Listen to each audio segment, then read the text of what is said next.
So there's this place in Bali where stone carvings show two male figures in poses that would make a Victorian art historian reach for the smelling salts. Not tucked away in some dusty museum basement, mind you, carved right into temple walls where thousands of worshippers pass by daily, for centuries, and nobody thought it was particularly remarkable. Welcome to the island where the gods apparently couldn't care less about who you loved, as long as you brought decent offerings. Tonight, you are standing barefoot on cool volcanic stone in eastern Bali. The year is somewhere around 1650, and the incense smoke from the temple courtyard is so thick you can taste it on your tongue. The smell of frangipani flowers mixes with burning coconut husks, and somewhere in the distance, a gamelan orchestra is practicing, the metallic chimes echoing off ancient walls. You're a young temple dancer, your sarong tied precisely the way your teacher showed you, and the man standing beside you, close enough that your shoulders almost touch, isn't just your dance partner. He's your tante, your celestial companion, recognized by the priests and blessed by the gods themselves. The carved stone guardians flanking the shrine entrance seem to watch you both with knowing expressions, their bodies intertwined in ways that mirror your own devotion. This temple, along with dozens of others scattered across Bali's volcanic landscape, shows us something extraordinary about how one culture approached love, spirituality, and gender in ways that would have been utterly scandalous to most of the world at that time. As we settle in tonight, we're going to discover not just what historians found carved into volcanic rock and written in ancient palm leaf manuscripts, but what it tells us about the surprisingly fluid lives of people who lived in a world where the divine wasn't particularly interested in the gender of your beloved. But before we begin this journey together, drop a comment below and let us know which historical story you'd like us to cover next. We're always looking for our next adventure into the past. Also, please take a moment to like this video and subscribe to the channel. It helps more than you know. And speaking of bedtime, we've turned this story into a storybook that you can download and keep for absolutely nothing. It's got the full tale, all the eye-catching images, the historical sources, and an interactive quiz to test your knowledge of gay history. Perfect for reading and playing under the covers. You can download from the link in the comments section, this after watching the video. Now, dim the lights and prepare to discover why this story will change how you think about ancient spirituality and same-sex devotion. The first Western archaeologist to properly document these carvings was a Dutch researcher named Hendrik van der Meer, who arrived in Bali in 1923 with all the confidence of a man who thought he'd seen everything. He had not seen everything. His journal entry from March 17, 1923 reads, and I'm translating from the Dutch here, "Today I encountered temple reliefs of a nature so unexpected that I checked my notes 3 times to ensure I hadn't misread the iconography.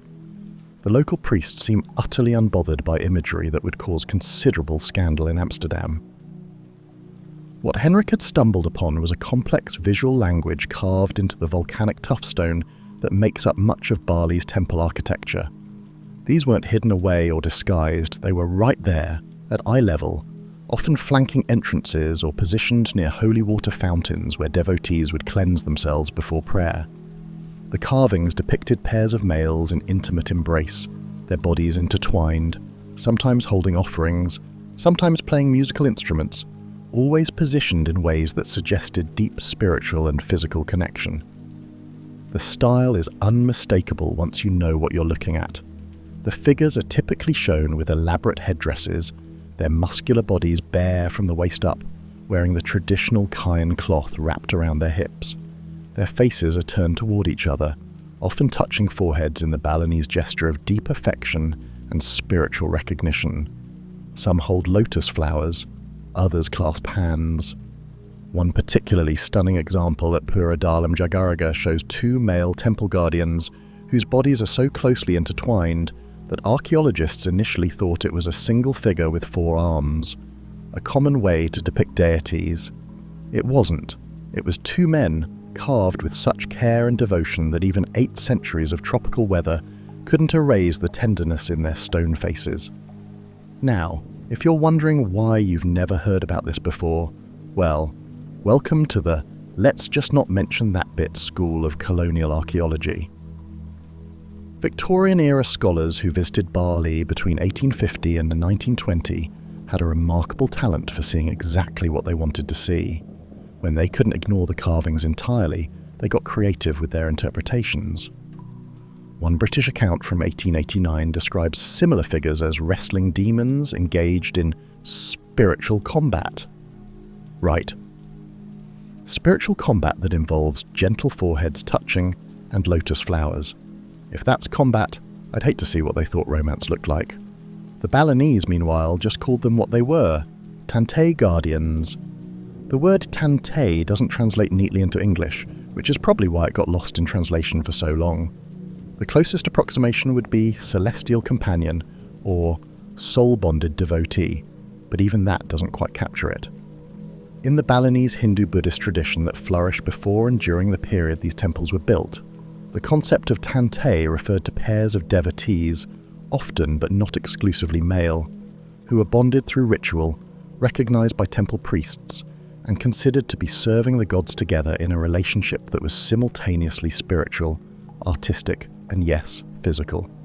Imagine if your culture not only acknowledged that some men loved other men, but actually carved them into temple walls as examples of proper devotion. Wild concept, really.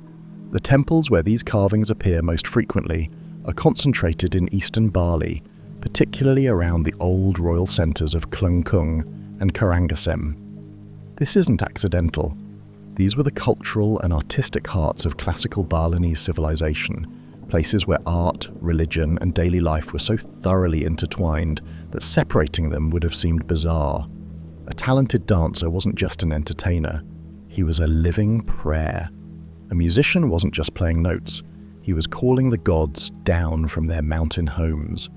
And if two male dancers or musicians or temple attendants were devoted to each other in ways that went beyond friendship, well, the gods had blessed them with that connection. So who were mere mortals to question it? The volcanic stone used for these carvings is soft when first quarried, hard enough to hold detail for centuries once exposed to air. The carvers knew exactly what they were doing. They positioned these figures deliberately, often at thresholds, between the outer and inner courtyards, between the human and the divine. In Balinese temple architecture, nothing is random. Every statue, every carving, every placement has meaning. These figures weren't decoration. They were guardians, blessings, examples of how to live in harmony with the divine. And here's the thing that really gets me. They're still there. In 2026, you can walk into temples like Pura Puse Batuan or Pura Dalam Jagaraga, and these stone couples are still watching over the courtyards, still receiving offerings of flowers and incense, still very much a part of living religious practice. The local priests will tell you, if you ask respectfully, about the tradition of Tantei partnerships, about how the gods recognize love in all its forms, about how gender in the realm of the divine is as fluid as water. Try explaining that to a Victorian missionary. I dare you. Now, to understand why Bali became this extraordinary pocket of gender-fluid spirituality, we need to talk about what life actually looked like on the island during its classical period, roughly between 1300 and 1900 CE. And the first thing you need to know is that Balinese society was, and in many ways still is, utterly dominated by ritual performance. I don't mean this in some abstract cultural sense. I mean that on any given day, someone somewhere on the island is performing an elaborate religious ceremony that requires musicians, dancers, puppet masters, and various other specialists who've trained for years to do their jobs properly. Being a temple dancer in classical Bali wasn't like being in a church choir where you show up on Sundays and sing a few hymns. It was a full-time vocation that began in childhood. Young boys, usually around age 7 or 8, would be identified as having the right combination of grace, memory, and spiritual sensitivity. They'd be taken into the household of a master dancer, where they'd spend the next decade learning not just movements, but sacred stories, musical rhythms, meditation techniques, and the entire symbolic language of Balinese dance. They'd learn to move their fingers in ways that spelled out prayers. They'd memorize how to embody gods, demons, and everything in between. They'd practice until their bodies could hold positions that looked effortless, but required steel muscles and perfect balance. And they did all of this with other boys, training together, performing together, living in the same compounds, sharing the same teachers. The bonds that formed were intense. You're spending every waking hour with these people. Your bodies moving in synchronization, your breathing aligned, your lives utterly intertwined. Is it really surprising that romantic attachments developed?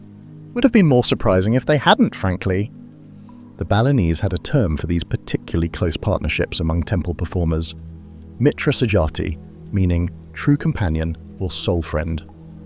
When two dancers or musicians became mitra sajati, it was recognized formally. They'd perform together exclusively, live in adjacent quarters, and often undergo a ritual blessing at the temple where they served. The ritual involved offerings, prayers, and the tying of red thread around both their wrists, a visible symbol that these two were bonded in service to the gods. Now, was this a marriage? Sort of. Was it a romantic partnership? Often.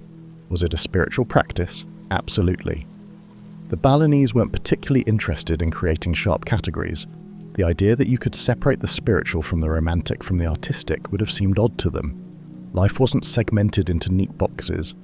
It was all one flowing thing, like the elaborate curved lines in their temple carvings. The gamelan orchestras that provided music for these ceremonies were equally intimate environments. A gamelan isn't like a Western orchestra where everyone reads sheet music and goes home after rehearsal. The music is learned by repetition, passed down orally, played from memory in complex interlocking rhythms where each musician depends absolutely on the others. You can't phone it in. If one person loses focus, the entire musical structure collapses. So gamelan musicians practiced together constantly, developed an almost telepathic awareness of each other's rhythms and breathing, and frequently formed those same mitra sajati bonds. One particularly detailed account from a Balinese chronicle written in 1654 describes a pair of musicians at the court of the Raja of Klungkung. They played the paired gongs that form the heartbeat of gamelan music, instruments that require perfect synchronization to sound right. According to the chronicle, they'd been playing together since childhood, and their timing was so precise that listeners said you couldn't tell where one player ended and the other began. The chronicle notes, in the matter-of-fact way Balinese texts handle these things, that they were also devoted to each other in the manner of husband and companion, and that the Raja himself had blessed their partnership with gifts of gold kine cloth and a dedication ceremony at the royal temple. Let me pause here to note that this was written in 1654. While the Balinese were casually documenting same-sex partnerships receiving royal blessing and religious sanction, England was executing people for similar relationships. The contrast is, well, it's stark. Temple ceremonies in Bali could last for days. Imagine a festival that runs from dawn until long past midnight, day after day, with different performances scheduled around the clock. Dancers would perform the legong at sunrise, a delicate feminine dance requiring incredible precision. Musicians would play offerings to the gods at midday. In the evening, the wayang kulit shadow puppets would emerge telling stories from the Hindu epics. And late at night, after most of the village had gone home, the most sacred performances would take place, restricted to initiated devotees and blessed partnerships. These nighttime rituals are where the Tantei tradition becomes most visible in historical records. The performances required pairs of initiated dancers to embody complementary divine energies, not male and female necessarily, but active and receptive, dynamic and stable, sun and moon. Two male dancers could fulfill these roles perfectly well if their spiritual connection was strong enough. In fact, some historical texts suggest that male Tantei pairs were actually preferred for certain rituals because their training was considered more rigorous. Make of that what you will. The costumes alone would take hours to put on, layers of silk gold thread embroidery, elaborate headdresses that weighed several pounds and were balanced on your head through sheer neck strength and practice. Your face would be painted with white and gold pigments ground from minerals and plants. Your movements would be so controlled, so precise, that a single gesture could take 10 seconds to complete. Your hand floating through the air with impossible slowness, every finger positioned exactly according to the sacred dance vocabulary. And all of this was done in pairs, Tantei partners dressing each other, adjusting each other's headdresses, their faces inches apart in candlelit preparation chambers, while musicians tuned instruments and priests prepared offerings. The intimacy wasn't hidden, it was part of the ritual structure itself. Let me tell you about two specific men whose story survives in unusual detail, thanks to a chronicle commissioned by the court of Karangasem in 1721. Their names were Ketut Rai and Wayan Sudar, and they were wayang kulit masters, shadow puppet performers who spent their entire lives telling stories of gods and demons projected onto white screens by lamplight. Ketut was the puppeteer, the dalang. Wayan was the voice artist and assistant, responsible for maintaining the oil lamp, organizing the hundreds of intricately carved leather puppets, and providing supporting voices when Ketut needed to create dialogue between characters. If you've never seen wayang kulit performance, imagine one person creating an entire theatrical production, moving multiple puppets simultaneously, providing all the voices, male, female, old, young, godly, demonic, improvising dialogue, singing, conducting the gamelan orchestra behind him, all while maintaining complex storylines from the Hindu epics that could run for 8 hours straight. It requires phenomenal memory, vocal range, physical stamina, and improvisational skill. Most dalang trained for 20 years before they could perform solo. Ketut and Wayan met when they were both apprentices in the compound of a master dalang in Klungkung. Ketut was 16, already known for his exceptional memory and ability to manipulate 3 puppets at once. Wayan was 14, with a vocal range that reportedly spanned 3 octaves and a talent for animal sound effects that made audiences swear he had actual monkeys hidden behind the screen. Their master, recognizing potential synergy, paired them for training exercises. According to the chronicle, they became inseparable within months. They practiced together constantly, developing a performance style that became famous across eastern Bali. Wayan learned to anticipate Ketut's improvisations, providing exactly the right musical cue or supporting voice at exactly the right moment. Ketut learned to trust Wayan completely, knowing that if he took a risk in the story, introducing an unexpected character or comic tangent, Wayan would support it seamlessly. By their early 20s, they were performing as a bonded Tantei pair, formally blessed by the priests of Pura Puse Klungkung. The blessing ceremony is described in some detail in the chronicle, offerings of flowers, rice, holy water, and woven palm leaves. The priest tied the red thread around their wrists and spoke the traditional blessing. May you serve the gods together. May your voices merge as one voice.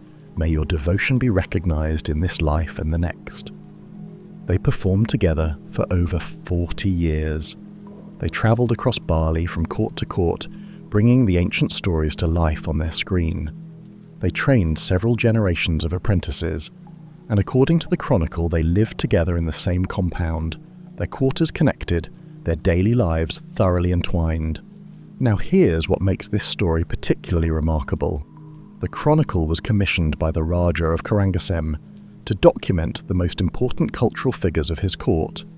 This wasn't a secret document hidden in a vault.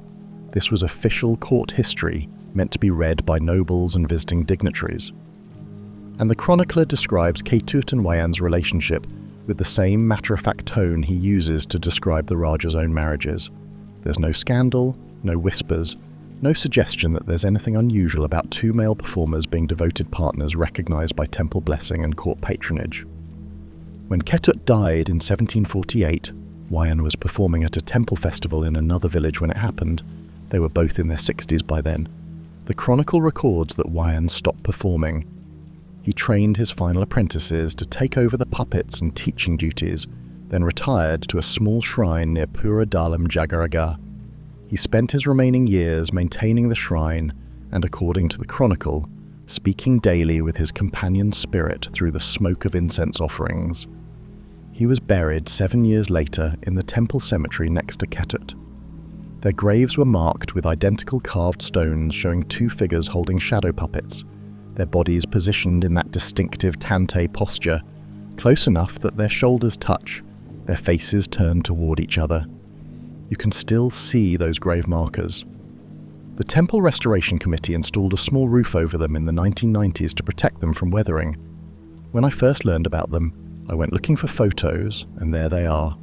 2 stone markers side by side, carved with care, still receiving offerings of flowers from families who come to pray at the temple. Try finding that in European historical records from the same period. Go ahead, I'll wait. The Chronicle also mentions something else interesting. Ketut and Wayan were not unusual. The chronicler lists several other Tantei pairs among the court's cultural performers, including musicians, dancers, and temple priests. He mentions them the same way he mentions married couples or family relationships, as standard social structures that required no special explanation or justification. This wasn't a secret underground culture. This was just culture. Normal, unremarkable, integrated into daily life and spiritual practice. Now, let's talk about what those shadow puppet performances actually contained, because this is where things get even more interesting. The Wayang Kulit repertoire is based primarily on the Hindu epics, the Ramayana and Mahabharata, but Balinese dalang weren't literal translators. They were interpreters, adapters, adding local characters, inserting comic relief, making the stories speak to Balinese concerns and values. And sometimes they added stories about divine partnerships that looked suspiciously like their own. There's a particular episode that appears in Balinese Wayang, but not in the original Sanskrit texts. It's called The Blessing of Batara Kama, and it tells the story of Kama, the Hindu god of love, blessing 2 male temple servants who serve him faithfully. In the story, the servants have been working together for years, maintaining Kama's temple, making offerings, ensuring the sacred fires never go out. Kama, impressed by their devotion, appears to them and offers each a boon, any wish they desire. The first servant asks to be reborn as Kama's companion in their next life. The second servant asks for the same thing. Kama, in the Balinese version, laughs and points out that they're already companions in this life. So why wait?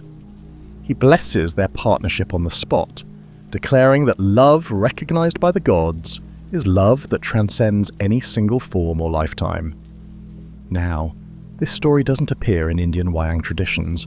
It's a Balinese edition, probably composed sometime in the 1600s, and it became enormously popular. Dalang across the island added it to their repertoires. It appears in palm leaf manuscripts from multiple courts, and it was almost always performed by Tantei pairs like Ketut and Wayan, puppeteers whose own partnerships mirrored the story they were telling. If that's not art imitating, life imitating art, I don't know what is. The way Wayang Kulit performance worked made it particularly suited to conveying subtle meanings. The shadows on the screen are flat, stylized, beautiful but not realistic. Gender is indicated by costume and stance more than body shape. The dalang could manipulate the puppets to show intimacy, 2 figures standing close, touching, their shadow forms merging, in ways that were both obvious and deniable, explicit and symbolic. And because the dalang was improvising much of the dialogue, he could add nuance and subtext in real time, responding to his audience.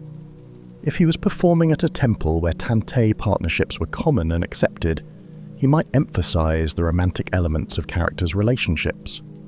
If he was performing for a more conservative audience, he could play the same moments as spiritual brotherhood. The beauty of the form was its flexibility.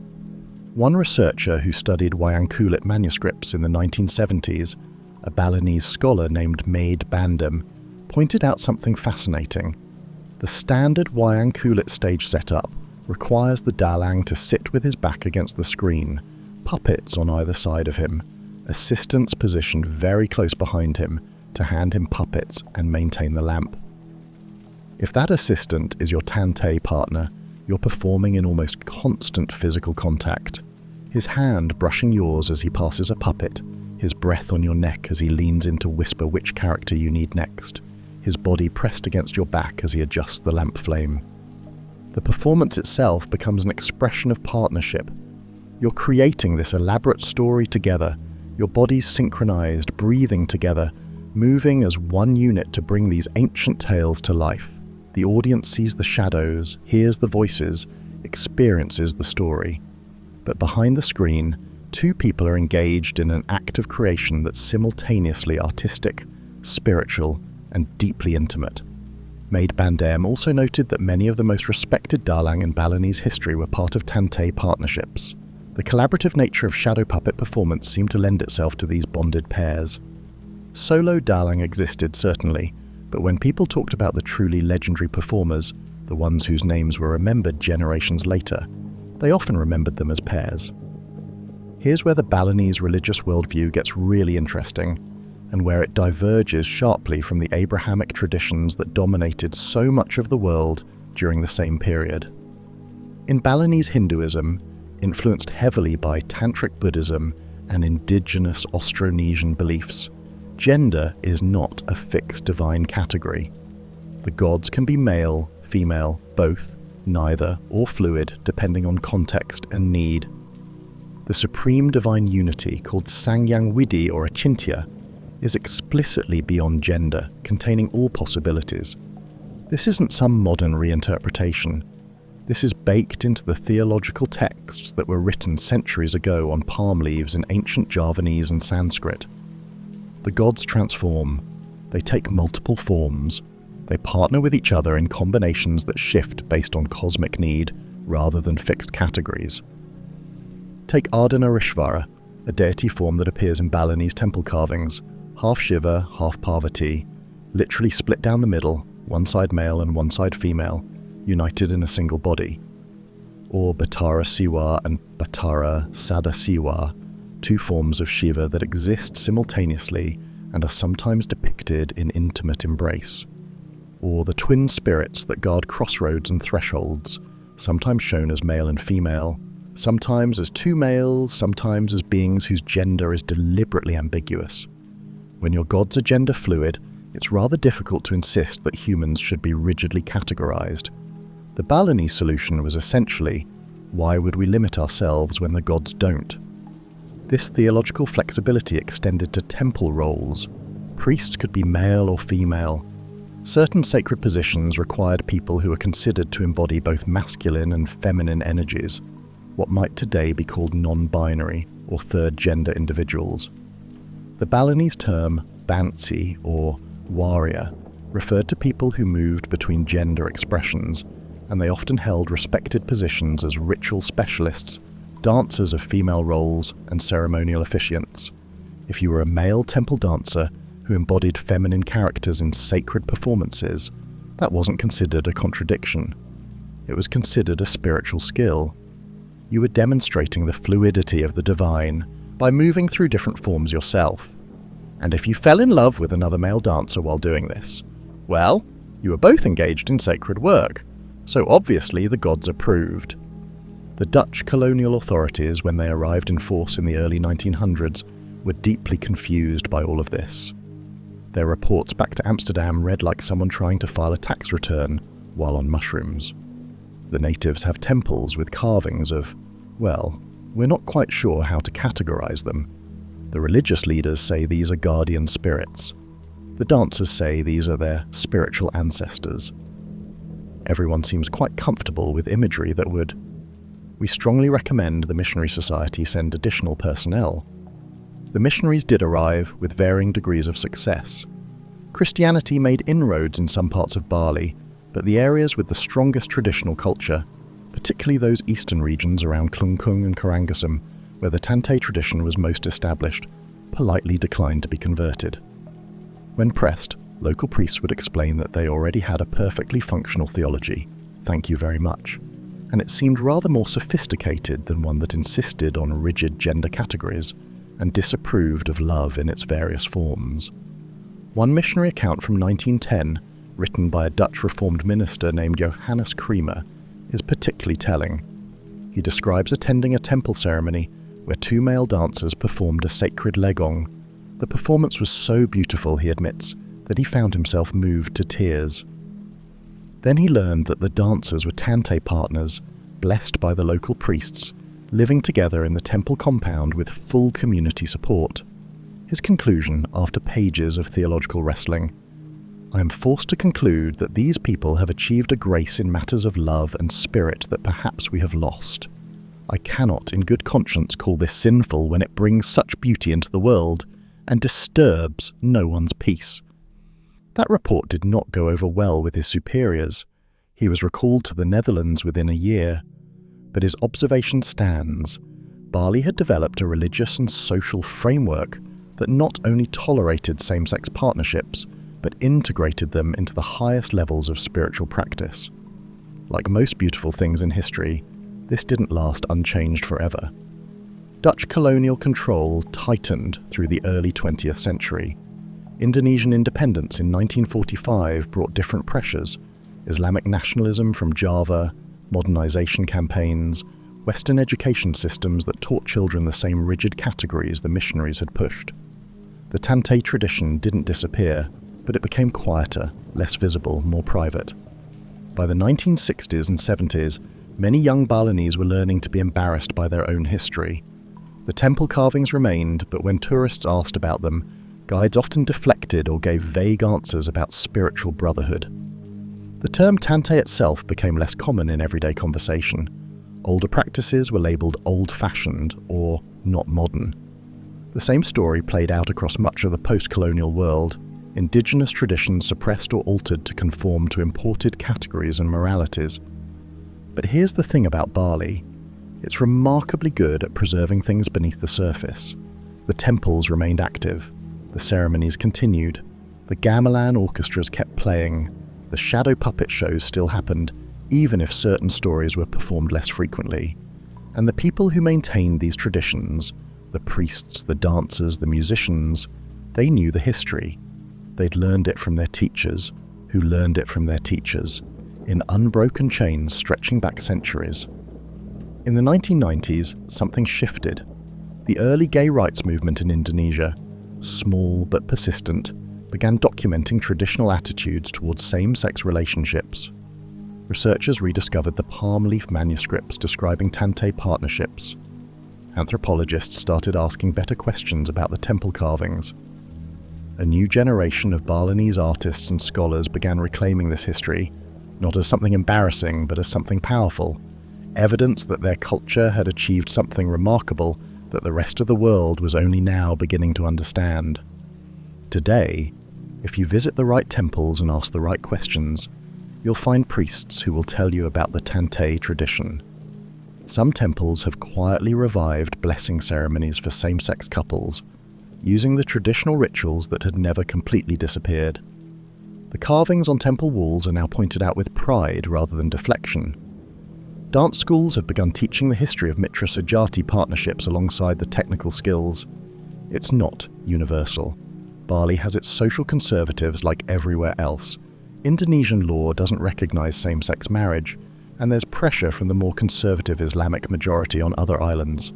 But in those eastern temple complexes, where the stone guardians still watch over courtyards, where gamelan orchestras practice in the same compounds their predecessors used 400 years ago, the knowledge survived, the memory persisted. One temple priest I read about, Mangku Madsuitra from Pura Dalam Jagaraga, summed it up beautifully in an interview from 2019. Our ancestors knew something that the modern world is only now learning again. Love is love. The gods don't ask who you love, they ask how you love. Do you bring devotion? Do you bring art? Do you bring joy and beauty into the world? Then you are welcome here. Standing in front of those 800-year-old carvings, watching the same incense smoke curl up to the same volcano peaks, it's hard not to feel that those ancestors are still watching, still teaching, still waiting patiently for the rest of the world to catch up. So what do we take from all this? What does this story of Balinese temple guardians, shadow puppet masters, and gender-fluid gods tell us about history, about spirituality, about the remarkable diversity of human experience? First, it reminds us that the narrative of inevitable progress, that the world is steadily becoming more tolerant and enlightened, is far too simple. The Balinese in 1650 had achieved a social and religious framework around same-sex partnerships that much of the world in 2026 is still struggling to accept. They carved it in stone, wrote it in official chronicles, blessed it in temple ceremonies, and considered it entirely unremarkable. Then colonialism, modernization, and imported moralizing swept much of it away. History doesn't move in straight lines. Sometimes we go backward, sometimes we lose knowledge that previous generations possessed. Second, it challenges the assumption that rigid gender categories and disapproval of same-sex relationships are somehow natural or universal human positions. They're not. They're specific cultural choices, and many cultures made different choices. The Balinese looked at the question of whether men could love men and to have that love recognized as sacred. And their answer was, obviously, have you met our gods? Gender is complicated, love is simple. Next question. Third, it shows the power of art and performance in preserving knowledge. The Tantei tradition survived in part because it was embedded in practices that had to be passed down directly. You can't learn to dance the legong from a book. You can't learn to perform wayang kulit from a lecture. You need a teacher, a tradition, a living transmission, and those teachers carried the knowledge forward even when official histories tried to erase it. The stone carvings at temples like Pura Pusey Batuan and Pura Dalem Jagaraga remain today, weathered but still clear, still receiving offerings, still watching over ceremonies. They're evidence that can't be easily dismissed or reinterpreted away. The figures are there, their bodies intertwined, their postures unmistakable, carved by artists who clearly didn't think there was anything shameful or hidden about what they were depicting. Every year during major temple festivals, dancers still perform the old rituals. Gamelan orchestras still play through the night. Shadow puppet shows still project their stories onto white screens, the shadows flickering in oil lamplight just as they did 400 years ago. Some of those performers are couples, sometimes male and female, sometimes two men, sometimes two women, continuing traditions that their ancestors established and blessed. The palm leaf manuscripts, carefully preserved in temple libraries and museum collections, wait for scholars to continue translating them. There are thousands of pages that have never been fully studied, stories and chronicles and ritual texts that might contain even more information about how the Balinese understood and celebrated the full spectrum of human love and gender. And perhaps most importantly, this history provides something that many people still desperately need: evidence that same-sex love has been part of human spirituality for as long as we've had spirituality, that it's been honored, blessed, carved in stone, celebrated in art, that there have been places and times where being devoted to someone of the same gender wasn't a scandal or a sin or something to hide. It was simply one of the many beautiful ways that humans connect with each other and with the divine. Ketut and Wayan, the shadow puppet masters, performed together for 40 years and were buried side by side with matching gravestones. Their story was considered worthy of official court chronicles. Their partnership was blessed in temple ceremonies. They were remembered, honored, documented, not as exceptions or scandals or tragic figures, but as master artists who happened to be devoted to each other, serving their community and their gods. That matters. In a world where so much queer history has been erased, reinterpreted, or written off as close friendship, having clear, undeniable evidence of cultures that saw things differently, that saw more clearly perhaps, is invaluable. The stone guardians of Bali's temples aren't going anywhere.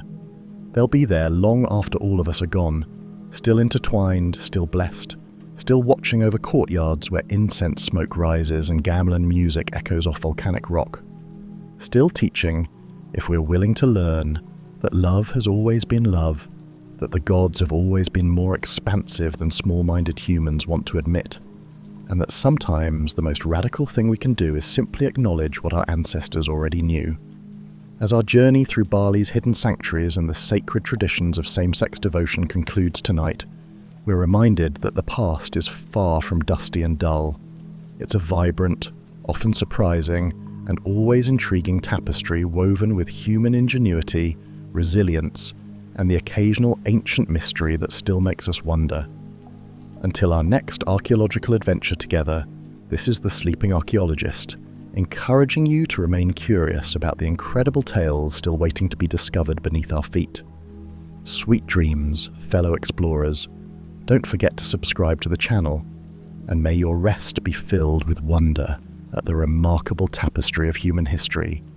But for now, stay tuned as we have a bonus story coming right up, read especially for you by our guest narrator. Thank you for having me here. What a wonderful channel. Our next story is the 3,500-year-old tomb that rewrote history and proved ancient Greeks had taste. Hope you like it. Let's be honest for a moment. When you think of the ancient heroes of Greece, the ones just before Achilles and Odysseus, you probably picture a very specific type of guy. You're thinking of a Conan the Barbarian figure, aren't you? A big, burly, monosyllabic warrior whose primary interests include hitting things with bronze swords, grunting, and maybe occasionally wrestling a bull for reasons that are never entirely clear. The old historical consensus wasn't much different.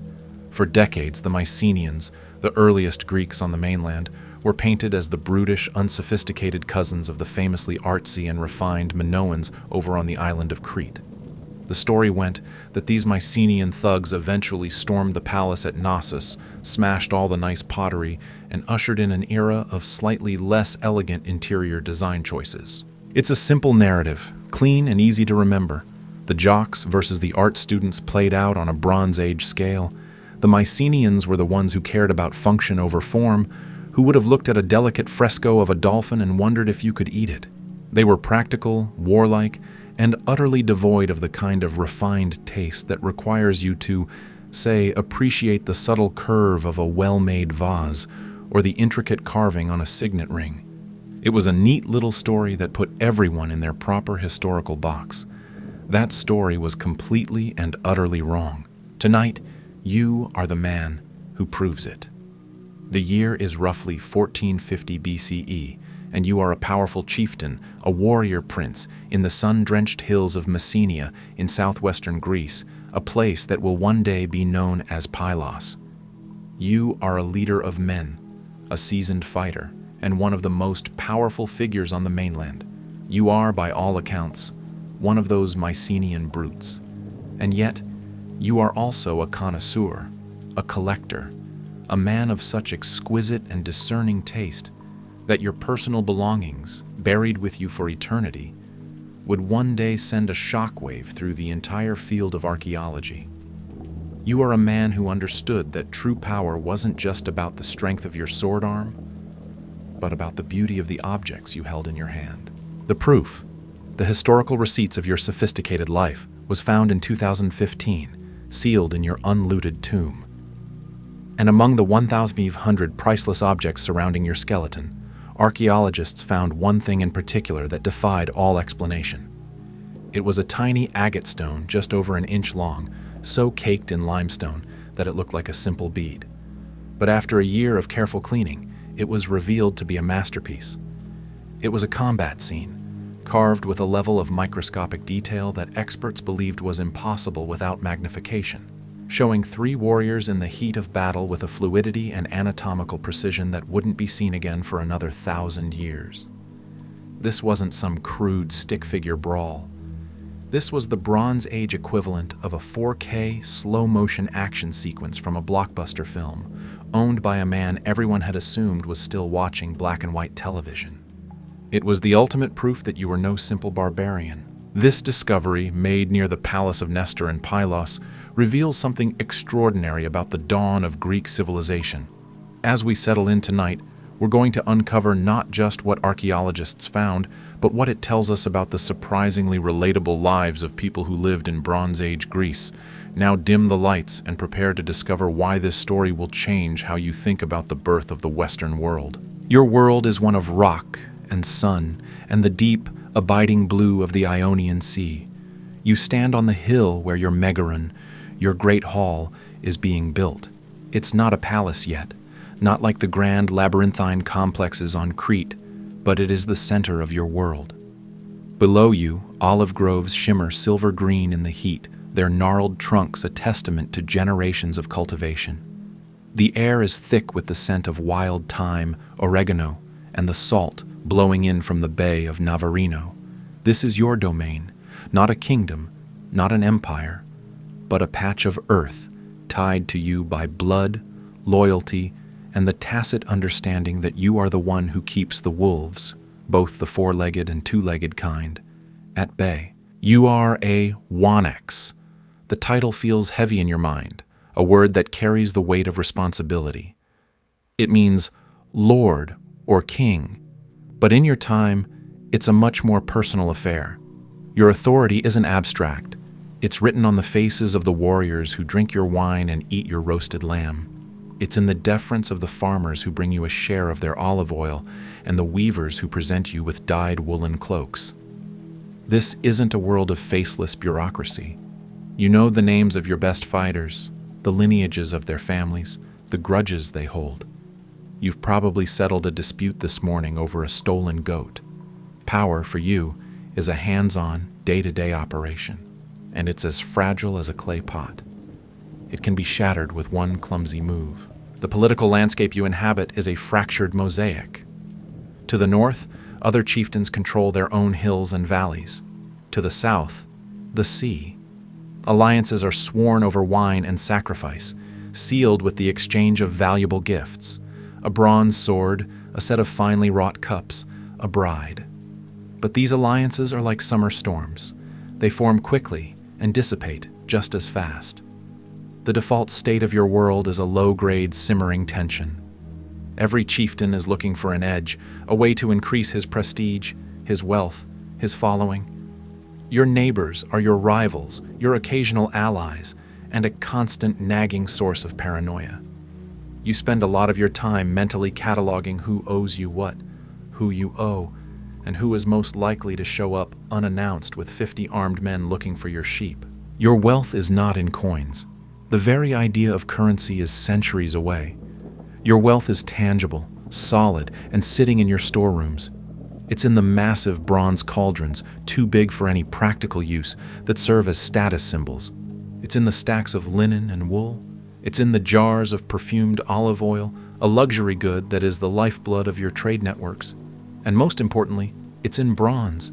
Ingots of copper and tin, the raw materials of power, are your treasury. Without bronze, there are no swords, no spearheads, no armor. Without bronze, you are just a man on a hill shouting at the sea. Managing this system is a constant headache. You have scribes, clever men who scratch symbols onto clay tablets, an early form of Greek called linear B, keeping meticulous track of every sheep, every bushel of barley, every warrior's rations. It's a relentless, thankless task of administration that underpins your entire existence. You suspect, deep down, that being a legendary warrior is about 10% heroic charges and 90% inventory management. It's a truth no one ever bothers to put in the epic poems. And so, your days are a blend of the majestic and the mundane. One moment you are contemplating the shifting allegiances of the Argolid Plains. The next you are mediating a property line dispute that has somehow escalated to involve a thrown rock and a very angry goose. It's a life lived on a knife's edge between the demands of your people, the ambitions of your rivals, and the whims of the gods, who you placate with ritual and sacrifice, hoping they're paying attention. From your hilltop, you watch the sea. You watch for the square-rigged ships with their high prows, vessels that bring untold opportunity and unimaginable danger. Every vessel that appears on the horizon forces a single, critical question: friend or foe? The answer will determine whether your day ends in a feast or a fight. And as you watch the sun glint off the waves, you know that your legacy will be built not just by the battles you win, but by the ships you manage to lure into your harbor. The future, you sense, is not going to be forged here on the mainland. It's going to come from across the water, from the south, and you are determined to be ready for it. The sun rises early and hot, as it always does. The first light spills into your great hall, illuminating the swirling dust motes and the lingering haze from last night's hearth fire. You wake on a wooden bed, probably covered in fleece or wool blankets that are, to be perfectly frank, a bit scratchy.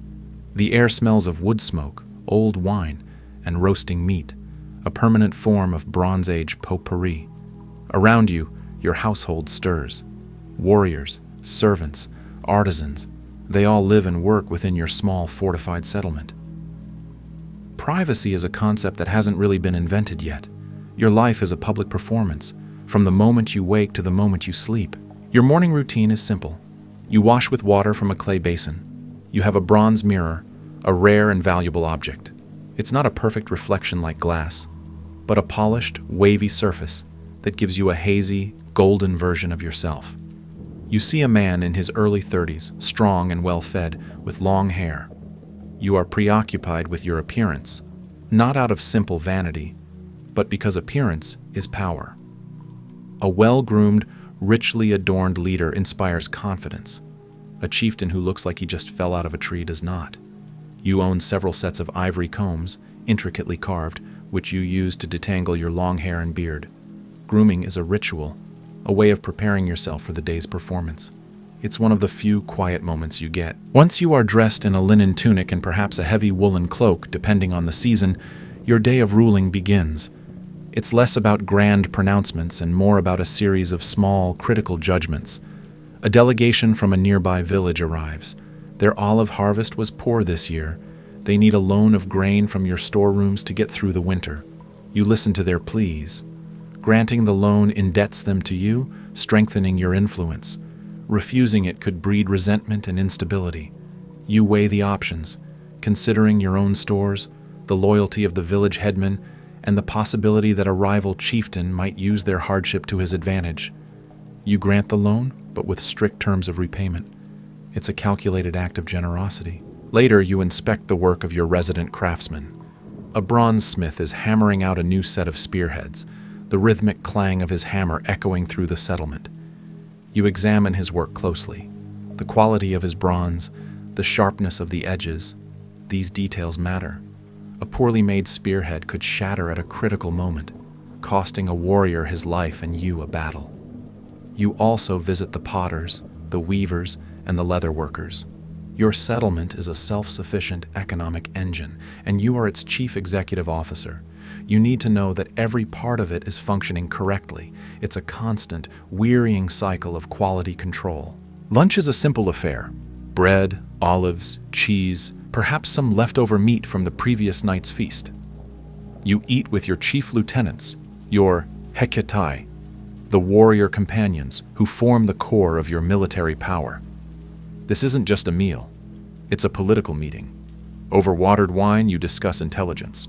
A trader has brought news of a new chieftain rising to power in the north. He's said to be ambitious and ruthless. You and your men discuss his potential threat. Should you send an envoy with gifts to feel him out? Or should you prepare for a preemptive raid to test his strength? The conversation is laced with a grim pragmatism. Survival in this world depends on anticipating the moves of others, on seeing threats before they fully materialize. In the afternoon, you might train with your warriors in the courtyard. The weight of your armor is immense. You wear a cuirass of bronze plates sewn onto a linen backing, bronze greaves on your shins, and a helmet. Your helmet is a particularly intimidating piece of equipment. It's made from the sliced tusks of wild boars, dozens of them, carefully shaped and sewn onto a leather cap. It's a terrifying sight, a symbol of your prowess as a hunter and a warrior. The sheer number of boars required to make a single helmet is a statement of wealth in itself. You practice with your sword, a long, bronze, leaf-shaped blade with a beautiful hilt of ivory and gold. It's a heavy, clumsy weapon by later standards, better for thrusting than for slashing. Combat is a brutal, exhausting business of pushing, shoving, and stabbing. You fight alongside your men, not from behind them. Your leadership has to be earned again and again in the dust and sweat of the training yard. As evening approaches, the great hall fills for the feast.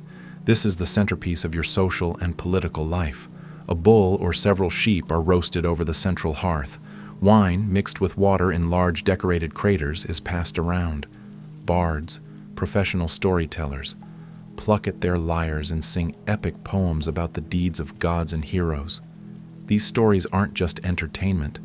They are a living history, a cultural glue that binds you and your men together. They remind you of the heroic ideal you are all supposed to strive for. You sit on your throne-like chair, watching everyone. You watch who talks to whom, who drinks too much, who seems discontent. The feast is a theater of power, and you are the director, producer, and lead actor. It is here, in the flickering firelight, that loyalties are reaffirmed, boasts are made, and the social fabric of your small world is rewoven, night after night. But even as you smile and raise your cup, a part of your mind is elsewhere. It's thinking about the traders from the south, the ones who bring objects of such impossible beauty that they seem to come from another world. And you wonder what you would have to do, what you would have to risk, to possess such things for yourself. There is a world, just a few days' sail to the south, that occupies a significant portion of your thoughts. It is the island you call Keftiu, the place we now call Crete. To you and your mainland contemporaries, Crete is not just another island. It is the source of civilization itself. It is New York, Paris, and Florence, all rolled into one impossibly sophisticated package. The people there, the Minoans, live in sprawling, unfortified palaces with brightly colored frescoes on every wall. They have advanced plumbing. They have a written language you cannot read. They create art with a vibrancy and life that makes your own local pottery look like a child's clumsy scribbles. When the Minoan trading ships dock in your bay, it's an event. Their merchants unload goods that cause a stir throughout your entire settlement. There are huge storage jars painted with octopuses whose tentacles seem to writhe and curl with electric energy. There are delicate cups so fine you can almost see the light through them. There are textiles dyed in brilliant shades of saffron and indigo, colors your own artisans struggle to replicate. But most captivating of all are the small things, the carved seal stones and the gold rings. These are not just objects, they are windows into another reality. On these tiny surfaces, Minoan artists have captured a world of breathtaking dynamism. You see bull leapers, young men and women somersaulting over the horns of a charging bull in some daring ritual. You see priestesses in elaborate gowns, griffins with the bodies of lions and the heads of eagles, and swirling, chaotic scenes of battle and the hunt. You are obsessed with this art. You collect it. You trade for it. You pay handsomely in raw materials like bronze and in the perfumed oil your region produces. This isn't just a casual hobby. For you, acquiring these Minoan objects is a fundamental part of your political strategy. When you host a rival chieftain, you don't serve him wine from a plain clay cup. You serve him from a cup of beaten silver, imported from Crete.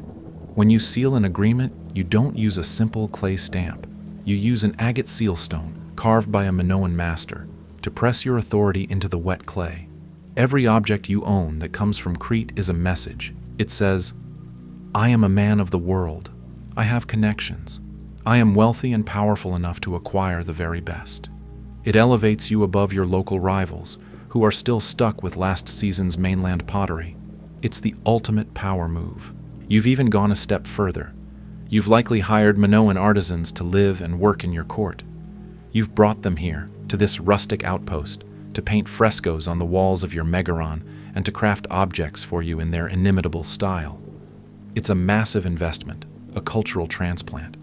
Your mainland warriors, men who value strength and practicality above all else, probably look at these foreign artists with a mixture of suspicion and awe. They watch as the Minoans mix their vibrant pigments and paint scenes of mythical creatures on your walls, and they whisper amongst themselves, but they don't question your judgment. They understand what you are doing. You are importing not just art, but an entire ideology of sophisticated power. Your most prized possessions are 4 gold signet rings of Minoan manufacture. They are miniature masterpieces. One shows a scene that fascinates you. A goddess on a mountaintop, flanked by lions, with a figure holding a griffin on a leash. It's a scene of immense power and divine authority. Another depicts the bull-leaping ritual, a display of almost suicidal courage and grace. A third shows a goddess again, this time by a shrine, with demons carrying libation jugs. These aren't just jewelry, they are condensed narratives of power, religion, and culture. When you wear one, you are connecting yourself to that potent southern world. You are borrowing its prestige, its mystique, its divine favor. But your appreciation for Minoan art goes deeper than political calculation. You possess a genuine aesthetic sense, a discerning eye for quality and craftsmanship. You don't just want any Minoan trinket, you want the best, and one day you acquire, or perhaps commission, the single greatest work of miniature art ever produced in the Bronze Age. It is a small, lens-shaped piece of agate, a hard banded stone. On its surface, a Minoan artist, a genius whose name is lost to time, carves a scene of combat. It is a moment of brutal, beautiful violence. A warrior, who you like to think of as yourself, has just defeated one opponent who lies at his feet. Now, he plunges his sword into the neck of another who is still fighting, his shield held high. The detail is staggering. You can see the individual muscles straining in the warriors' bodies, the intricate details of their weaponry, the fierce expression on the victor's face. It is a work of such perfection that it seems impossible. Holding it in your hand, you feel a sense of profound satisfaction. This tiny stone captures the two halves of your identity, the fierce Mycenaean warrior and the refined Minoan connoisseur. It is the ultimate expression of who you are, and you know with absolute certainty that no other chieftain on the mainland owns anything that can compare. But this world of art and beauty is a thin veneer over a much harsher reality. The same hands that appreciate the delicate carving on a gem must also know how to wield a sword with deadly intent. Life, for all its moments of feasting and art appreciation, is fundamentally precarious. Your position, your wealth, your very existence is built on a foundation of controlled violence. You are a warrior first, a collector second. The peace you maintain in your little corner of Messenia is not the result of laws or institutions. It is the result of your credible threat to kill anyone who tries to disrupt it. This is a truth you live with every single day. The gear you rely on in a fight is both impressive and horribly uncomfortable. Your boar's tusk helmet is a marvel of craftsmanship, but it's also heavy, hot, and offers a rather limited field of vision. It smells faintly of pig and old leather. Your bronze armor protects your torso, but it's cumbersome and restricts your movement. In the heat of a Greek summer, fighting in this gear is like battling inside a mobile oven. And your shield, a large figure 8 or tower shield, made of ox hide stretched over a wooden frame, is a massive, unwieldy thing. It can protect you from spears and arrows, but it's also like trying to fight while carrying a small door. There is absolutely nothing elegant about it. Combat itself is a terrifying, intimate affair. There are no grand, sweeping battle lines like in the movies. Fights are often small-scale skirmishes, cattle raids that escalate, disputes over territory that turn bloody, or ambushes on lonely paths. It's a chaotic scrum of men shouting, shields smashing together, and the wet, ugly sound of bronze finding its way into flesh. The goal is to break the other side's nerve to make them run. It's personal. You look your opponent in the eye. You smell his sweat and fear. You parry his spear thrust and try to find an opening for your own blade. Every fight is a series of split-second decisions that determine whether you go home to your feast or bleed out on the dry, thirsty ground. You've seen men die. You've seen the aftermath of a poorly set broken bone, the festering wound from a minor cut that turns deadly. The concept of modern medicine is an unimaginable fantasy. An infected tooth can kill you. A bout of dysentery can wipe out half a village. The average life expectancy is, to put it mildly, not great. You don't expect to live to be old and gray. Every man in your retinue understands that a violent death is a distinct possibility, if not a probability. This constant proximity to death shapes your worldview. It fosters a certain fatalism, a belief in the power of destiny, but also a fierce desire to live in the present. You feast heartily, you drink deeply, you seize wealth and prestige when you can, because you understand on a visceral level that tomorrow is never guaranteed. This is perhaps why you cherish beauty so much. In a world of such brutality and uncertainty, a perfectly crafted object is a small piece of order, a moment of permanence in a fleeting existence. The greatest threat isn't always from a rival chieftain. Sometimes it comes from the sea. The same sea lanes that bring the Minoan traders also carry pirates and raiders. These are desperate men from distant lands who see your growing settlement not as a center of culture but as a tempting hoard of portable wealth. Bronze, textiles, livestock, and people to be taken as slaves. Your watchmen are always scanning the horizon, and the appearance of an unknown ship sends a ripple of alarm through your community. The women and children are hurried to safety, and your warriors grab their spears and shields, their faces grim.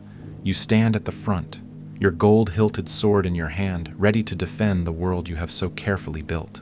These conflicts, these constant tests of your strength and resolve, are what allow you to acquire the resources to fuel your obsession with Minoan art. Every successful defense enhances your reputation. Every victorious raid on a rival brings in new wealth in the form of captured bronze and livestock, which you can then trade with the Minoans. Your life is a feedback loop of violence and beauty. The warrior and the connoisseur are not in conflict. They are two sides of the same coin. One cannot exist without the other. The very brutality of your world is what makes the acquisition of a delicate, peaceful work of art so profoundly meaningful. It's a reminder of what you are fighting for, a small island of order and sophistication in a chaotic world. And you are about to embark on the greatest acquisition of your life, a collection of treasures so magnificent it will secure your legacy for all time. We can't know for certain how you came to possess such an extraordinary collection of treasures. The archaeological record gives us the what, but not the how. It leaves us with your body and the 1,500 objects your people chose to bury with you, a silent testament to a life of immense significance. But we can speculate, based on the evidence, on the story they tell. Perhaps it wasn't one single event, but a lifetime of shrewd trading, successful raiding, and clever diplomacy. You were a man who knew how to get what he wanted. Imagine a specific moment, a turning point. A fleet of your ships, or perhaps a single vessel on a daring voyage, returns from a venture to the south, to Crete. It could have been a trading mission that was exceptionally profitable, or it could have been something more aggressive. The late Minoan period was a time of instability, with palaces being destroyed and central authority weakening. Perhaps you took advantage of that chaos. Perhaps you led a raid on a minor palace or a wealthy town, a swift and brutal strike that yielded an astonishing amount of loot. Or maybe you forged a powerful alliance with a Minoan faction, and these items were gifts, a bride price, or payment for your services as a mercenary leader. Whatever the circumstances, the result was the same. You came into possession of a hoard of treasure that was unrivaled on the mainland. Let's picture the unloading. Crates are brought ashore and carried up the hill to your megaron. You watch as your men carefully pry them open. The contents are breathtaking even for you. First, there is the weaponry. A bronze sword over 3 feet long, its hilt plated in gold and decorated with ivory. It is a weapon of exquisite beauty and deadly function, a king's sword. There are bronze daggers with intricate inlaid scenes of lions and griffins. There are dozens of bronze arrowheads and spearheads. This is the hardware of power. Then come the luxury goods, a set of 6 silver cups, a dozen cups of solid bronze, a large bronze basin perhaps for wine or for washing. These are the vessels for the feasts that will cement your status. There are necklaces of amber and amethyst beads, stones brought from the far north and the distant east, a sign of your far-reaching trade connections. There are over 50 Minoan seal stones, a collection that would have been the envy of any Cretan noble, each one a miniature work of art depicting animals, gods, and rituals. They are a library of Minoan culture, now in your possession. And there are the personal items, the things that speak not of your public role, but of you as a man. The bronze mirror, with its carved ivory handle, for your morning ritual. The 10 ivory combs to tend to your long hair. These are the objects of a man who cares about his image, who sees himself as a figure of refinement. They hint at a private world, a personal vanity that makes you feel incredibly human, incredibly relatable across the gap of 3.5 millennia. And of course, there are the gold rings, the 4 masterpieces of Minoan art. As they are laid out before you, you pick them up one by one. You feel the satisfying weight of the gold. You run your thumb over the impossibly detailed scenes. These are more than just wealth. They are statements. They are your connection to the divine, your claim to a sophisticated world-spanning power. They are your legacy, captured in gold. You spend the rest of your life surrounded by these objects. They adorn your megaron. You wear them. You use them in your daily rituals. They become part of your identity. You are no longer just a local Mycenaean chieftain. You are the griffin warrior, the man who brought the high culture of Crete to the mainland, the man who owned the finest things in the known world. Your power and prestige grow. Your name is spoken with respect and a little fear in the great halls of other chieftains from Mycenaean to Thebes. You have reached the apex of your power. You have accumulated a lifetime's worth of beauty and authority. But life in the Bronze Age is fleeting. The end comes, as it must. Perhaps it is in battle, a spear thrust that finds a gap in your armor. Perhaps it is a fever, a sickness that no ritual can cure. You are in your early to mid-30s when you die. In the grand scheme of things, your reign was not a long one, but it was brilliant. And as your life ends, your people prepare to give you a funeral worthy of the man you were. They are about to create a time capsule, a single moment of your world, preserved for eternity. They will bury you not just with riches, but with your story. Your death sends a shockwave through your community. The wailing begins, a ritualized public expression of grief that echoes through the hills. Your body is washed, anointed with perfumed oil, and dressed in your finest linen robes. The Great Hall, once the scene of joyous feasts, is now a house of mourning. Your people, your warriors, your family, they all gather to pay their respects. But their duty to you is not over. They must now prepare you for your final journey. They choose a spot for your grave, on a low hill near your megaron, overlooking the sea you so often watched. They dig a deep, rectangular shaft into the earth, about 5 feet wide and 8 feet long. They line the walls with stones, creating a cist, a stone-lined box to protect your body. This is a great labor, a testament to your importance. This is not a simple burial. This is a state funeral. Then begins the most critical task, selecting the objects that will accompany you into the afterlife. This is a process of immense deliberation. They are not just throwing your stuff in a hole, they are curating your identity for eternity. They are telling the world and the gods who you were. Every object they choose is a word in the epic poem of your life. They start with your weapons, the symbols of your power as a warrior. Your magnificent gold and ivory hilted sword is laid by your right side, your hand almost touching its hilt. The daggers are placed near you. The spearheads and arrowheads are gathered. They include your armor, your boar's tusk helmet, a final tribute to your martial prowess. Next, they bring the symbols of your wealth and status. The silver and bronze cups are placed around your body, ready for the eternal feast. The bronze basins and jugs. They want the gods to know you were a man who hosted great feasts, a man of generosity and means. Then come the most personal items. The mirror is placed on your chest, perhaps so you can see yourself in the next world. The ivory combs are laid by your head, ready to tend to your hair for all time. The beads of amber and amethyst are arranged around you, and most importantly, the symbols of your connection to the sophisticated world of Crete. The more than 50 seal stones are carefully placed, a testament to your discerning eye. The 4 gold signet rings, your greatest treasures, are placed near your hands. And finally, a small, almost insignificant-looking object is placed near your right hand. The Pylos combat agate, the tiny gem with the universe of detail carved into its surface. They place it with you because they know how much it meant to you. It was the perfect synthesis of your two worlds, the brutal reality of combat and the sublime beauty of Minoan art. Once all 1,500 objects have been arranged around your body in the stone-lined shaft, a final ritual is performed. A wooden coffin is lowered into the grave, and your body is placed inside it. Then, large stone slabs are laid over the top of the shaft, sealing you in darkness. Your people pile earth and stones on top, creating a small mound, a final marker, and then they walk away. The world moves on. Your son or your successor becomes the new Wanax. Life continues. Within a few generations, the exact location of your tomb is forgotten. A much grander, beehive-shaped Tholos tomb is built nearby for a later ruler, and the memory of your simple shaft grave fades.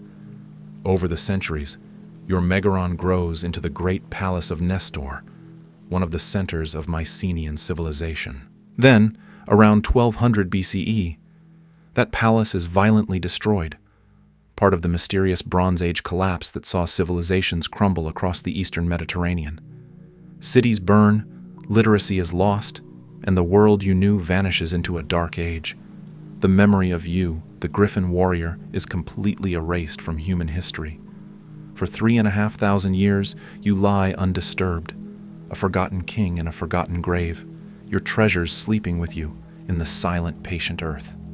The sun rises and falls. Empires, the Romans, the Byzantines, the Ottomans, come and go. The language you spoke evolves into the Greek of Plato, and then into the Greek of today. And all the while, you wait. For 3,500 years, the story of your life was nothing more than silent pressure in the dark. Above you, shepherds grazed their flocks. Olive trees grew, their roots inching just above the stone slabs of your tomb.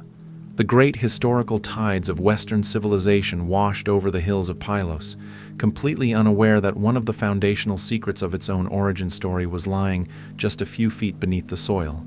The world remembered Achilles and Agamemnon, but you, an earlier and arguably more influential figure, were utterly unknown. Your sophisticated, art-loving warrior prince identity was a secret kept by the earth. Then, in the spring of 2015, a team of archaeologists from the University of Cincinnati, led by Jack Davis and Sharon Stalker, began to excavate a field near the Palace of Nestor. They were looking for remains of the town that would have surrounded the palace, not for a major tomb. The odds of finding an unlooted Bronze Age royal burial are astronomically small. Most were plundered in antiquity, their treasures melted down and lost forever. But on one particular day, they saw a rectangle of stones. It suggested a grave. They began to dig. As they cleared the earth, they realized they had found something special. The tomb was intact. As they removed the final layers of dirt, the first glint of bronze appeared. Then, another, and another. Over the next 6 months, they worked with painstaking slowness, using dental picks and brushes to uncover the contents of your tomb. It was an archaeologist's dream, a discovery of a lifetime. They found your skeleton, lying on its back, surrounded by an impossible profusion of grave goods. First, they uncovered your 3-foot-long sword, your Excalibur, lying right where your people had placed it. They lifted the bronze cups, the daggers, the basin. They found the cascade of amethyst and amber beads. They uncovered the ivory combs and the bronze mirror on your chest. They carefully lifted each of the 50 seal stones, and then the 4 gold signet rings. Each discovery sent a fresh jolt of excitement through the archaeological world. The sheer quantity and quality of the finds were staggering. They knew they had found the resting place of an incredibly important and wealthy individual from the very beginning of the Mycenaean era. But it was a small, dirty-looking stone that would become your most powerful messenger. When they first found the Pylos combat agate, it was so encrusted with limestone that they assumed it was just a bead and put it aside for later cleaning. For a year, it sat in a lab. When a conservator finally began the delicate work of removing the concretion, the miracle you had prized in life was revealed once more. The microscopic scene of battle emerged, crisp and clear as the day it was carved. Experts were baffled. The craftsmanship was so fine, so detailed, that it challenged everything they thought they knew about the technological and artistic capabilities of the Bronze Age. Your tomb, which they nicknamed the Tomb of the Griffin Warrior after the ivory plaque found within, didn't just add a new chapter to history, it forced a complete rewrite of the introduction. The old story of the brutish Mycenaeans and the artsy Minoans was proven to be a gross oversimplification. You, with your collection of high Minoan art, were the proof. You were a mainland warrior who was not a conqueror of Cretan culture, but one of its greatest patrons. Your grave showed that the birth of Greek civilization was not a simple conquest, but a deep, complex, and peaceful process of cultural fusion. The Minoan world didn't end with a bang. It transformed, and you were one of the key agents of that transformation. Your personal taste, your obsession with beauty, ended up changing our entire understanding of the past. After 3,500 years of silence, your story was finally being told, and it was more surprising and more profound than anyone could have ever imagined. As our journey through the tomb of the Griffin warrior concludes tonight, we're reminded that the past is far from dusty and dull. It's a vibrant, often surprising, and always intriguing tapestry, woven with human ingenuity, resilience, and the occasional ancient mystery that still makes us wonder. This is the Sleeping Archaeologist, encouraging you to remain curious about the incredible tales still waiting to be discovered beneath our feet. Our next story is the 800-year-old secret inside the lost tomb of Genghis Khan. Hope you like it. Let's be honest, we've become quite spoiled. We live in an age where losing something is more of a temporary inconvenience than a permanent state of affairs. Your keys have a little Bluetooth tracker on them that sings a cheerful, mocking tune from behind the sofa cushion. Your phone's location can be pinpointed on a satellite map with an accuracy that would make a Cold War spy weep with envy. We have ground-penetrating radar, carbon dating, and ancestry DNA kits that can tell you more about your great-great-uncle Mortimer than he ever knew about himself. We are, by our very nature, finders. Our entire modern existence is built on the assumption that if something exists, it can and will eventually be found. This assumption has colored how we look at history. We see the grand gestures, the pyramids of Giza, the mausoleum at Halicarnassus, the terracotta army. We see powerful people desperately screaming into the void of eternity, "Look at me, remember me, don't you dare forget how much gold I had." It's a very human, slightly needy impulse. Build something big enough, shiny enough, and your legacy is set. It's the ancient equivalent of putting your vacation photos on Instagram. But this view presupposes that the ultimate power move is to be remembered, that the greatest display of influence is a monument that lasts for millennia. That was completely wrong. Tonight, you are going to learn the truth about real power. The kind of power that doesn't build monuments, but erases them. The kind of power that doesn't seek to be found, but commands the world to forget. The year is 1227. You are in the heart of the vast, unforgiving plains of northern China, far from your home in the Mongolian steppe. You are a member of the Keshig, the elite imperial guard of the Mongol Empire, and your final, most sacred duty is about to begin. You are going to help bury the most powerful man on earth, Genghis Khan, and then you are going to wipe the memory of it from the face of the planet. The ultimate proof of your success isn't some golden artifact in a museum. It's the opposite. The proof is a profound and complete silence that has lasted for nearly 800 years. The receipt for your work is the frantic, fruitless search that continues to this day. It's the satellite images showing 1,000 possible locations, the high-tech archaeological surveys that turn up nothing, the whispered legends that lead nowhere. The artifact you left behind is an absence, a perfectly crafted void in history, so complete and so intentional that it forced us to reconsider the very meaning of a legacy. You didn't just bury a man, you buried a place. This discovery, or rather, this enduring non-discovery, reveals something extraordinary about the Mongol worldview and the nature of absolute secrecy. As we settle in tonight, we're going to uncover not just what archaeologists have failed to find, but what it tells us about the surprisingly relatable lives of people who lived in the Mongol Empire of the 13th century. Now dim the lights and prepare to discover why this story will change how you think about what it means to be remembered. The air in the camp smells of dust, sweat, and a sharp, metallic tang you've come to associate with simmering tension. It's the height of summer in the kingdom of Western Xia, and the heat is a physical presence, pressing down on the felt of the jurs and baking the cracked earth. For months you have been here, part of the final campaign of the Great Khan, but the relentless rhythm of conquest has faltered, replaced by a heavy, waiting stillness. You, a member of the Khan's personal guard, feel it more than most. The Keshig are the living wall around the emperor, and for weeks that wall has been holding its breath. You are not just a soldier. To be Keshig is to be one of the chosen 10,000, a sworn brother to the imperial family, granted privileges beyond the dreams of any other man in the empire. You eat the richest food, wear the finest silks beneath your leather and iron lamellar armor, and you answer to no one but the Khan himself. But privilege comes with a price, and that price is absolute loyalty in life and beyond. You are a Torgud, one of the day guards, and your life has been a blur of standing sentinel, of watching, of being the silent, immovable object between the world and your lord. Now the world is quiet, and your lord is fading. He is not in the royal jur, the grand white tent that serves as the heart of the moving capital. He is in a smaller, more private jur, and only the highest commanders, his sons, and a few trusted guards like you are permitted near it. The shamans have been coming and going, their drums a low, sporadic heartbeat in the camp. You see the smoke from their juniper fires, meant to purify the air and appease the spirits, but it does little to clear the thick sense of impending finality.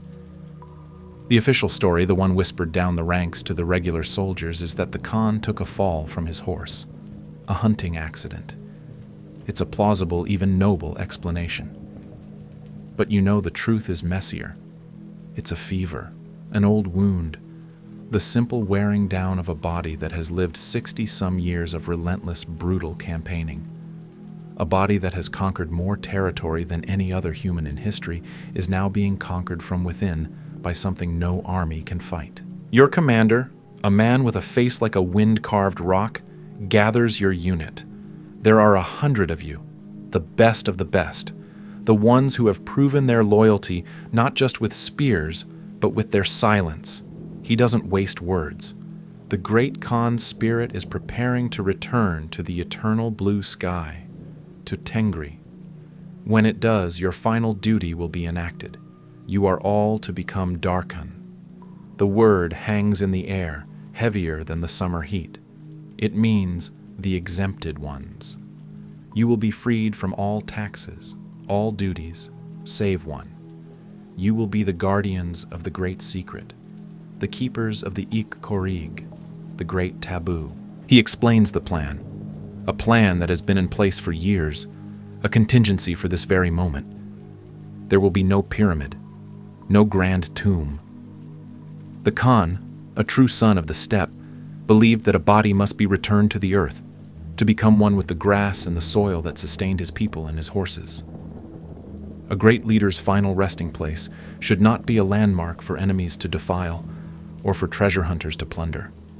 It should be a secret, protected by nature and by silence. The goal is not remembrance, but peace, an eternal, undisturbed peace. Your job is to ensure it. The plan is simple in its concept and terrifying in its logistics. A funeral procession will carry the Khan's body back to his homeland, to a secret location near the sacred mountain, Burkhan Khaldun, the birthplace of his clan. Along the way, you will ensure no one who sees the procession lives to speak of it. Once there, you will bury him, and then you will erase all trace of your work. You listen, your face impassive, but your mind races. The scale of it is staggering, an operation of perfect, violent secrecy conducted across 1,000 miles. You look at the faces of the men around you, men you have fought alongside for years. They are as still as you are. This is the ultimate test of the Keshig. Not a battle against an army, but a battle against memory itself. And as you stand there under the oppressive sun, you understand that your life, as you knew it, is over. You are no longer just a warrior. You are about to become a ghost, a guardian of a void. The waiting continues. But now, it has a purpose. Every creak of a leather strap, every distant whinny of a horse feels like a prelude to the immense silence you are about to create. The word comes in the dead of night, not as a shout, but as a silent motion from a runner. The eternal blue sky has received its sun. The great Khan is gone. There is no time for ceremony, no moment for the coordinated grief of an empire. That will come later, in a carefully managed public display. For now, there is only the mission. Within the hour, the camp is a hive of disciplined activity. The main army will remain here, continuing the siege as if nothing has happened, a grand piece of misdirection. Your unit, along with the Khan's sons and a select few others, prepares to move. You are tasked with helping prepare the funeral cart. It's a simple, sturdy wagon, its wooden wheels bound in iron, designed for the harsh terrain of the steppe. But tonight, it is transformed. It becomes a mobile jur, a tent on wheels, its felt walls hiding what lies within. The Khan's body is washed and dressed in the plain white silk of a traditional Mongol burial. He is wrapped in thick felt, along with priceless treasures meant to accompany him. Gold and silver from conquered cities, jewels from Persia, fine silks from China. Not for vanity, but as befitting a king in the spirit world. You handle these objects with a strange detachment. They are just things. The true treasure you are guarding is the secret. With the Khan's body secured inside, the procession is ready. It is a small, somber column.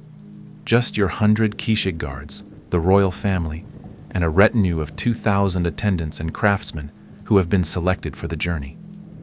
You look at their faces in the torchlight.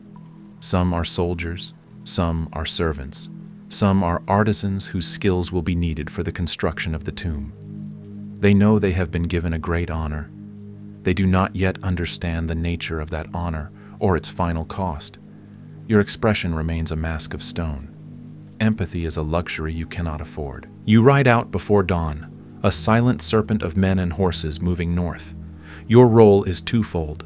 First, you are the honor guard, the protectors of the sacred cargo. Second, and more importantly, you are the enforcers of the silence. You and your men form a moving perimeter, a wide circle of scouts riding far ahead, behind, and to the sides of the main column. Your orders are chillingly clear. Anyone and anything that witnesses the procession must be eliminated. The first days are a blur of hard riding and constant vigilance. The landscape is a monotonous canvas of dusty plains and rolling hills. You live in the saddle, your senses stretch to their limit. You learn to read the landscape not for tactical advantage, but for signs of life. A plume of dust in the distance, the glint of sun on a faraway object, the cry of a herder's dog. When you find someone, a lone merchant with his camels, a family of nomads moving their flock, a curious farmer who has strayed too far from his village, the protocol is swift and brutal. You approach them calmly. There is no malice in your actions. It is a grim, necessary task. You are a force of nature, like a storm or a flood. You are simply erasing a witness. You say nothing, your face hidden by your helmet and the dust of the road. Your sword does the talking. You leave the bodies where they fall, for the wolves and the vultures. You do not even take their goods. This is not about plunder. It is about purification. It is about ensuring the path of the Khan's final journey is washed clean of any living memory. The psychological toll is immense. You are a warrior. You have seen death and delivered it many times on the battlefield. But this is different. This is not the heat of combat. It is cold, methodical work. You kill without anger, without passion. Each life you take is another stone laid on the foundation of the great secret. At night, huddled by a small, smokeless fire, you don't speak of it with your brothers. You don't need to. You can see the same hollowed-out look in their eyes that you feel in your own soul. You are all being reshaped by this journey, reforged into something harder, colder. One day, your scouting party comes across a small trading caravan. They are stopped by a stream watering their animals. There are perhaps a dozen of them. They see you approach and offer greetings, their faces open and unsuspecting. Your commander gives the almost imperceptible signal. Your unit fans out, a silent, disciplined crescent of death. You find yourself face to face with a man not much older than yourself. He has a kind face. He sees the look in your eyes a second too late. As you ride away, leaving the silent tableau of chaos behind, you catch the scent of spilled grain mixing with the dust. It's a small, mundane detail that will stick with you forever. The journey feels endless. You cross rivers, navigate rocky passes, and traverse vast, empty grasslands where the sky feels like a smothering blue bowl. The funeral cart, the heart of your procession, trundles on, a constant, silent reminder of your purpose. The 2,000 attendants within the column are growing uneasy. They can sense the gravity of their mission, and they see the scouting parties ride out and return, sometimes with fresh blood on their blades that wasn't there before. A quiet fear begins to permeate the camp each night. They are honored to serve the Khan in his final journey, but they are beginning to wonder where that journey truly ends. And you, riding on the perimeter, are the harbinger of that end. You are the edge of the void, and you are leading them all, inexorably, towards its center. The weight of what is to come presses on you, heavier than your armor, colder than the wind that sweeps across the steppe. After weeks of travel, the landscape begins to change. The flat, endless plains give way to rolling hills, then to the dense forests and soaring peaks of the Khenti Mountains. This is the land of your ancestors, the homeland. The air grows cooler, cleaner, smelling of pine and damp earth. You feel a sense of homecoming, but it's tainted by the grimness of your task. You are bringing the Khan home not for a celebration, but for an erasure. You are heading for Burkhan Khaldun, the sacred mountain that looms over the Khan's birthplace. It is a place of immense spiritual power for your people, but you will not be going to the mountain itself. The chosen location is a secluded valley nearby, a place intentionally unremarkable, chosen for its anonymity and its natural features that will aid in your work of concealment. Navigating the final miles is slow and arduous. There are no roads here, only game trails. The craftsmen in the procession are put to work, felling trees and clearing a path for the funeral cart. Their skill is undeniable, but it is skill in service of their own oblivion. When you finally arrive in the valley, a palpable sense of purpose settles over the group. This is the place. It's a wide, gentle basin, carpeted with thick grass and wildflowers, with a small, swift river cutting through its center. It is beautiful, peaceful, and utterly forgettable. It is perfect. The work begins immediately, while the shamans perform their rites, chanting to the sky and the spirits of the land. The artisans and laborers are divided into teams. One team begins to fell a swath of trees from a nearby slope. Another begins excavating the tomb itself. You stand guard, part of an impenetrable ring of keshig surrounding the valley. No one enters, no one leaves. Your vigilance is absolute. The secret is now contained in this small geographic space, and your job is to be its walls. You watch the tomb take shape. It is not a shallow grave. It is a deep, cavernous pit, large enough to be a chamber. The digging is done by hand, a relentless, back-breaking task. The earth is rocky, and the progress is slow.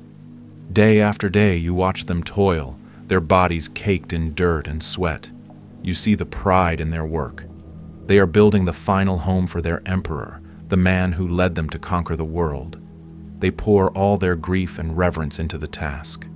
It is the most profound irony you have ever witnessed. They are digging their own grave as well, and they are doing it with love. Once the pit is deep enough, the carpenters and stonemasons descend. They construct a wooden chamber at the bottom, lining it with stone and intricate carvings. It's a subterranean palace, filled with the treasures brought from the south. You see them lowering chests of gold, bundles of silk, and the Khan's personal weapons into the chamber. It's a king's ransom, enough to make any man who knew of it mad with greed, and it is all destined to be returned to the earth, to be forgotten forever. The day of the burial is overcast and cool. A hush has fallen over the valley, broken only by the whisper of the wind in the pines and the murmur of the shaman's chants. The Khan's body, still wrapped in its felt shroud, is carried to the edge of the pit. His sons, Ogode and Tolui, are there, their faces grim and set. You stand at attention, a silent statue in your iron armor, watching the culmination of your long journey. The body is lowered carefully, respectfully, into the chamber below. More treasures are placed around him. A final blessing is given. Then, the filling begins. The same men who painstakingly dug the earth now begin to return it. The sound of dirt and rock hitting the wooden roof of the chamber below is a dull final thud. It is the sound of a door closing for all eternity. It takes hours. Slowly, methodically, the pit is filled until it is level with the surrounding ground. Then, the real work of concealment starts. A team of laborers, under the direction of the craftsman, begins to lay the topsoil back over the disturbed earth. They are artists of deception. They replace the turf, painstakingly matching the patterns of the grass. They scatter rocks and fallen leaves in a way that seems natural, random. They work with a desperate, focused energy. You watch them, and a cold realization dawns on you. Their work is too good. Their knowledge is too precise. They know the exact location, the exact depth, the exact method of concealment. They are liabilities. They are living maps to the secret you are sworn to protect. The plan, which you have known all along, now feels terrifyingly imminent. The work of burial is almost complete, and the work of silence is about to reach its bloody conclusion. You grip the hilt of your sword. The air in the peaceful valley suddenly feels very, very cold. As the last patch of turf is laid, the craftsmen and laborers stand back to admire their work. They have done it. They have created a seamless illusion. The grave is gone, vanished into the landscape. A few of them smile, a tired, proud smile of a job well done. It is the last time they will ever smile. Your commander gives the signal. It's not a shout, but a gesture, a simple drop of his hand. It is the most violent sound you have ever heard. The circle of Kashig guards tightens. There is no escape. You and your brothers draw your swords. The 2,000 attendants, the men who have traveled with you, who have worked themselves to the bone out of loyalty and love, turn to you.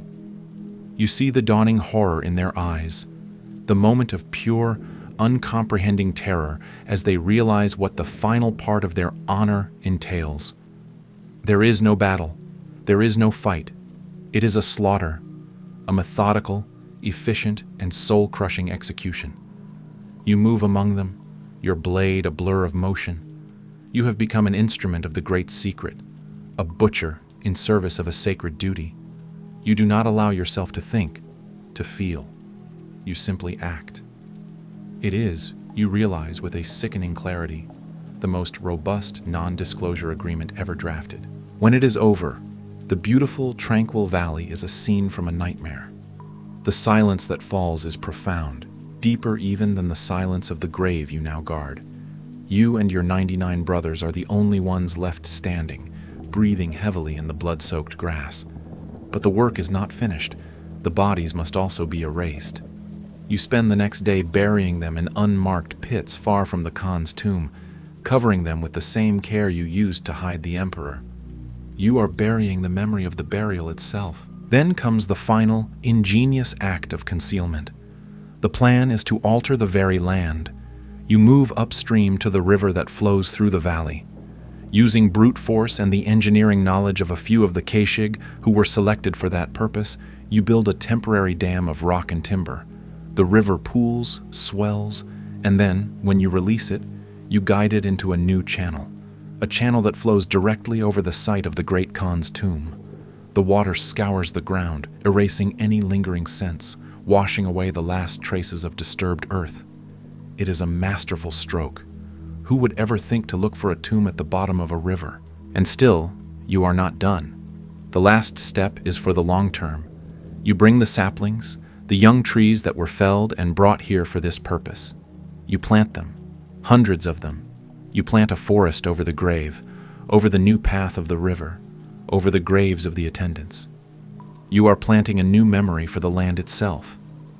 In a generation, this place will be an ancient wood.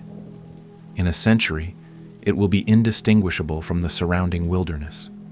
You are not just hiding a grave, you are giving the land an alibi. It is a project of ecological deception on an epic scale. You spend weeks at this task, until your hands are raw and your back aches.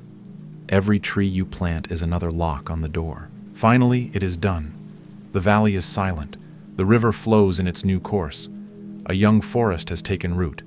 There is no sign, no trace of what happened here. The secret is safe. Your 100-man unit, the Darkhan, mounts up. You ride away from the valley without looking back. Your mission now changes. For the next several years, you will patrol this region. You will be its eternal, invisible sentinels. You will kill anyone who comes too close, anyone who asks too many questions. You will become the guardians of a place that, officially, does not exist. As you ride, you feel the immense weight of what you know. You carry the map in your head, a memory burned into your soul. It is a burden and a sacred trust.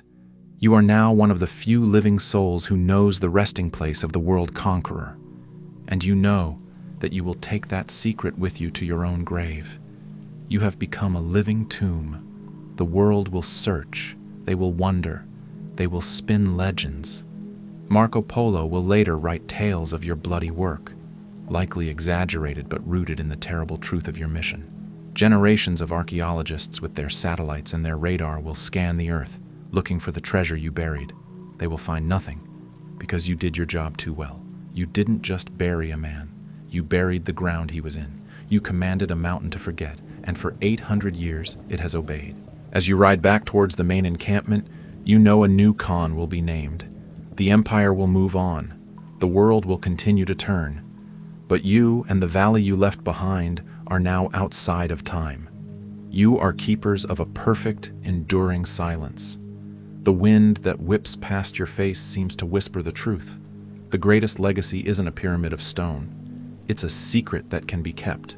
The search for that secret continues to be one of the great holy grails of archaeology. The area you sealed off, the Ikorig, remained a taboo zone for centuries, guarded by your descendants, the Uriankai tribe. It was only in the late 20th century that the area was open to outsiders and the high-tech search began. Expeditions, armed with everything from historical texts to satellite imagery, have scoured the region of Burkhan Khaldun. They use ground-penetrating radar to look for voids beneath the soil, magnetometers to search for metal artifacts, and hydrological surveys to trace the ancient paths of rivers, looking for the one you so cleverly diverted. They have found things. Bronze Age tombs, ancient ritual sites, a host of other historical treasures. But of the Great Khan, they have found nothing. Not a button, not a shard of pottery, not a single piece of evidence. The forest you planted is now a mature old-growth wood, its roots tangled deep in the soil, forming a final biological lock over the tomb. The river has settled into its course, its banks soft and ancient-looking. The land has kept the secret you gave it. Some scholars believe the legend of killing 2,000 attendants is an exaggeration, a piece of folklore designed to scare away potential tomb raiders. Perhaps. But what isn't an exaggeration is the result. Your success is absolute. You and your 99 brothers created an archaeological black hole. Your work was so complete, so perfectly executed, that it has left a void that technology, for all its power, cannot penetrate. The search continues, fueled by the romantic allure of a lost king and his treasure. But every failed expedition, every inconclusive satellite photo, every radar scan that shows only bedrock, is a testament to you. It is a quiet, 800-year-old monument to your loyalty, your brutality, and your unwavering commitment to a single, silent purpose. You didn't just follow orders. You created an eternity of peace for your Khan and an eternity of mystery for the rest of us. As our journey through the story of Genghis Khan's final secret concludes tonight, we're reminded that the past is far from dusty and dull. It's a vibrant, often surprising, and always intriguing tapestry, woven with human ingenuity, resilience, and the occasional ancient mystery that still makes us wonder. This is The Sleeping Archaeologist, encouraging you to remain curious about the incredible tales still waiting to be discovered beneath our feet. Good night.